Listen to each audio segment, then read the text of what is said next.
What's going on, y'all? Machiavelli Mills TV. So let's talk about it, y'all. Former starting point guard for the Los Angeles Lakers, Dennis Schroder, has now accepted a one-year deal worth $5.9 million with the Boston Celtics, right? And to the average Joe, to me and y'all, we thinking like, hold on. 1 year, $5.9 million, that's a lot of bread. I need all of that and I need it all on time, right? But in the grand scheme of things, this is not a lot of money compared to what Dennis Schroder was once offered during the regular season, right? So if you don't know, Dennis Schroder was offered $84 million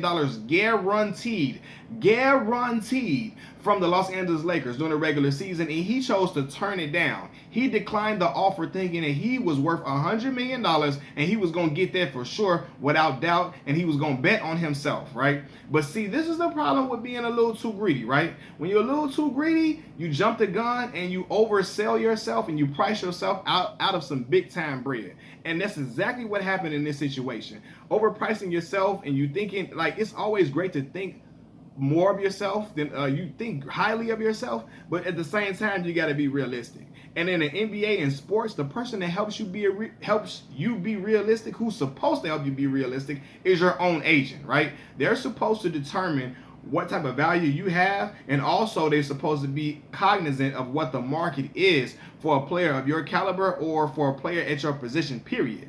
His agent was ignorant to the market, and therefore he priced himself out of getting some big time bread. And Dennis Schroder should fire his agent after this without question, because he's missing out on some paper because he felt like, hey, I can get me $100 million deal. The agent, yeah, you worth $100 million, without thinking. First of all, just without knowing the market value anyway. You got to think of the player that Dennis Schroder is. Dennis Schroder is a very talented player, no doubt, right? He played well all throughout the regular season. But a player of his ilk is not going to be a max player getting $100-something million. If a team happens to do that, they're a little foolish. If you can swindle somebody out of getting that bread, okay, do it. But when you think about it, when you think about deals for your player, you gotta think about what the ceiling is for your player and what mid-tier level is for your player. To me, I believe that Dennis Schroder's ceiling is $90 million max at that, right? And which is a great amount of money. It's great for Dennis Schroder, no lie, right? But because he can be a starter, he's a good starter, but he's a great bench player too. So you got to think about all of that. They thought $84 million was the mid-tier of what he could make, and he was worth $100-something million, and they overshot themselves and shot themselves in the foot, right? You be too greedy, you end up SOL, and y'all know what that stands for, right? So I'm looking at this like, nah, bro, his agent's supposed to be way more cognizant of what's going on than this, because when you survey the landscape and you look around the league, all the other players in the league are getting the same type of, like, starting guards. He's a starting point guard this past year. All the other starting guards are getting around the same deal that he got. So it's like, hold on, how you thought you was, and some of the players are better players than him. So how you thought you was going, like, DeMar DeRozan got nearly the same type of deal. He's not a better player than DeMar DeRozan. So it's like, how you thought you was going to get that type of bread and DeMar got that, right? So, but I knew what was going on in Dennis Schroder and his agent's head. They feel like, hey, if you pair Dennis Schroder with LeBron James and Anthony Davis, fresh off of winning the NBA championship, they got a chance to repeat. So if they repeat, right, and they get another championship, and Dennis Schroder plays well, hits some big shots, hit his free throws, don't turn the ball over like that, he plays well throughout the playoffs, he can fall himself into some big time money.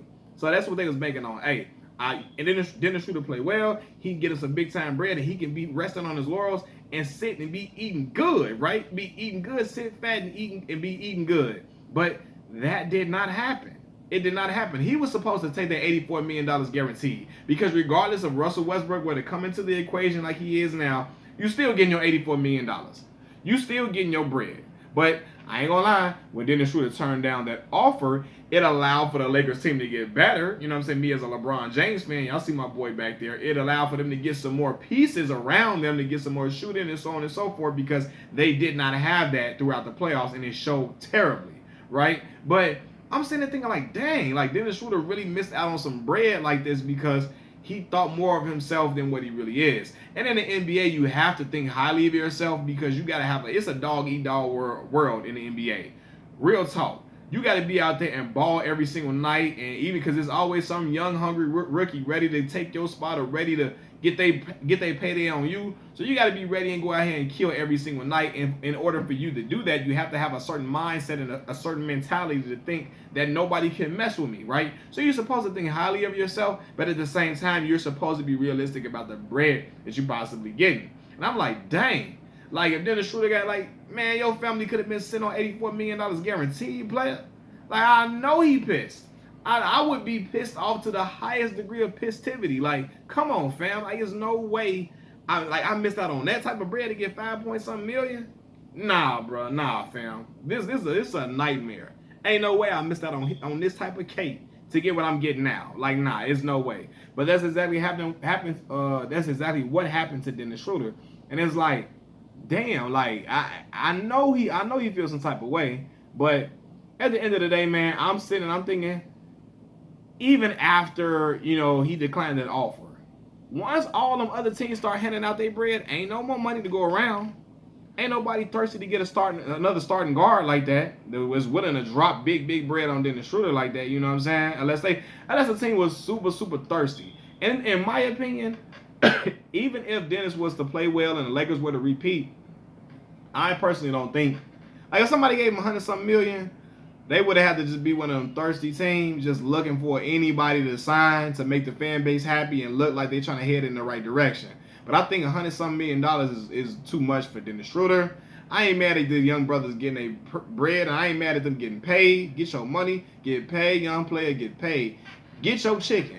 But what I'm saying is, if you really trying to run an organization great, I don't think it would be in your best interest to give Dennis 100-something mil. 80-something million is good for Dennis, in my opinion. That's good for him, right? Because especially if you bringing him off the bench, like, he come off the bench getting 80-something million. What? Bro, man. But see, Dennis wanted to be a starting guard. He wanted to be a starting guard so bad, he was willing to jeopardize that bag that was sitting and waiting on him.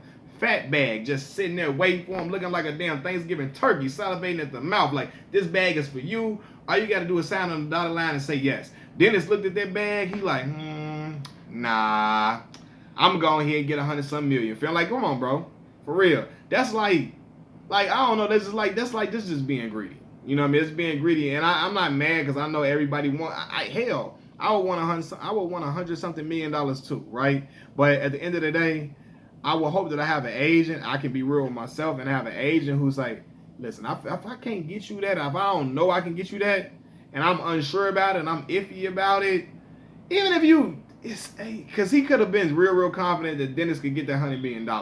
You just got to know your personnel and know the player that you're representing and know his worth. Know his worth based upon how he plays and what he brings to a team. Great defender, all of that. Pesky defender, can score in bunches and stuff like that. But I don't know, like, it's just I wouldn't have paid $100-something million for Dennis Schroder. I would give him that 85-something though, without question, no hesitation. But it's messed up that the brother missed out on some good money at the due to bad advice from an agent. An agent telling you, oh no, you were way more than that. You were way more than that. And now you're sitting around watching all the bags go around.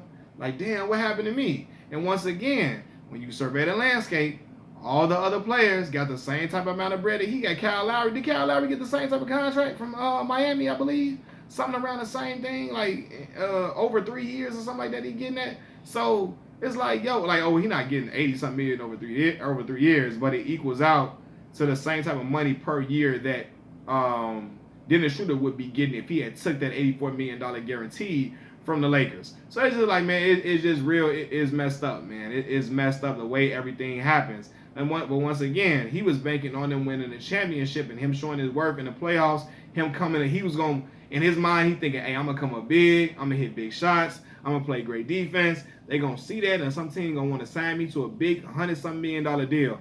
But he did not take into account that possibly the guys that I'm playing with may not be healthy. We may get bounced due to health. We may get bounced because they ain't really ready to go. Guys ain't healthy. We ain't really got a team that really can shoot and hit shots. And I might end up looking, and then he didn't play well either. Dennis didn't play well at all either. He ain't taking into account, damn, I might just jag in the playoffs during the series to where I don't show improvement. If we lose and I jag, like if your team lose and you jag, you know what I'm saying, and you ain't one of them top elite guards, it's gonna be hard to get across that $100-something million threshold. right? Then like Spencer Dinwiddie is a guard that can go out and get it, score it with the best of them, right? Spencer Dinwiddie is a pure bucket getter, right? What he got like? What he giving Washington? Y'all let me know. I gotta look it up. I should have brought it up on the laptop, man. It's kind of like around the same damn thing. Now Spencer wasn't starting because he over there with Kyrie. But I mean, like, it's like, bro, nah, you supposed to just look at what the market got, and based upon that, you supposed to be getting around the same type of bread. Essentially, the same type of money, man. But he oversold himself and shot himself in the foot, unfortunately, man. And I don't know, man. It is messed up for that brother because he's a very great basketball player. He's a great player, but he just ain't worth $100-something million. And now he saw that he should have got that $80-something million. He should have just took that deal when it was on the table and press forward, brother. Take that bread, take that money, and go and push forward. And then, hey, you still young. Then it's what, 26, 27, something like that? You got time to show and prove and get you another type of bag. Now, I'm talking like this. We got time, but shoot, $80-something million. You, over 4 years, bro, man, that's just more than straight. So you should have just took that, in my opinion, y'all. Y'all let me know what y'all think in the comment section. Like the video, share the video, subscribe to my channel. Y'all been rocking with me. Y'all donate to the channel. I'm gonna put my Cash App in the comments. Y'all please donate to the channel. For me and my babies out here, donate to the channel, man. And I appreciate y'all for rocking with me. And we can keep making good content over here, man. Machiavelli Mills TV. I'm out. Peace.